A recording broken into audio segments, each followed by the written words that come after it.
Yo, what's up guys? So with the recent release of the iPhone 13, specifically the Pro Max, and how hard it can be to manage via one-handed, the one thing I have to recommend is to case this guy up. So here you go, intro Spigen's Ultra Hybrid, Tough Armor, and Thin Fit cases. Alright, so I know I can't be the only one, but specific to the Pro Max, a lot of the times the issue with cases is that it just adds a little too much bulk to an already brick of a device. So to start things off, let's talk about Spigen's Thin Fit case. Now, it's a pretty slim, lightweight case that has managed to keep the 13 Pro Max looking pristine, even after a few accidental drops, which could also be thanks to Spigen's air cushion technology.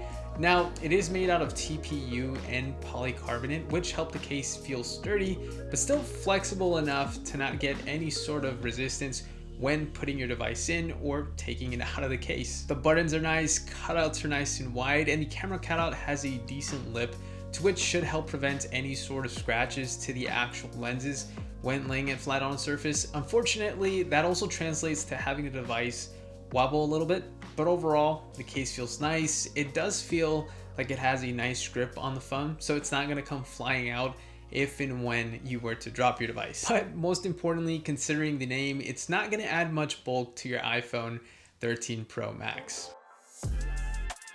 Now, keeping on the slimmer side of things, Spigen's Ultra Hybrid is also a pretty slim and lightweight case. It's made out of this clear plastic or polyurethane, layered with what Spigen states is coated with a resin finish that should help with yellowing that's quite common in these types of cases. But yeah, so far I've been enjoying the look.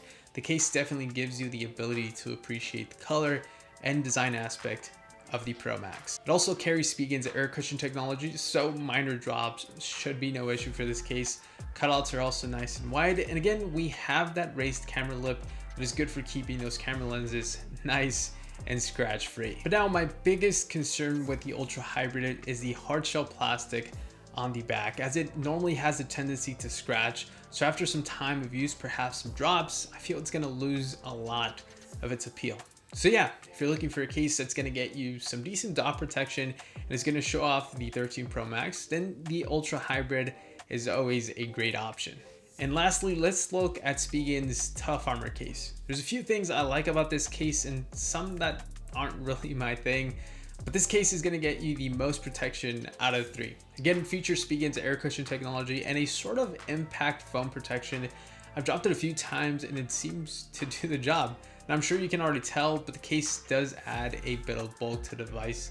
But besides that, the cutouts are nice. Camera cutout also has a lip to protect those lenses. And what I thought was a pretty neat choice design was the buttons. They sit flush with the case, so it tries to keep it as minimal as possible. And I really appreciate that. It also features a little kickstand, which is always a welcome addition, especially if you're someone that likes consuming a lot of content. Now, the one thing that kind of ruins this case for me is the open cutout that exposes the Apple logo. The reason being is that dust and grime always tend to build up there, and so I'm always worried that the glass is going to get some sort of minor scuffs. But overall, a great looking case. It's gonna offer some pretty good protection. Each case varies in price, but I'll make sure to link those down below. Anyways, let me know if you'd like to see any other cases reviewed on the channel, or if you picked up any of the Spigen's cases I just mentioned. Thanks a lot for watching, guys. We'll see you guys on the next one. Peace.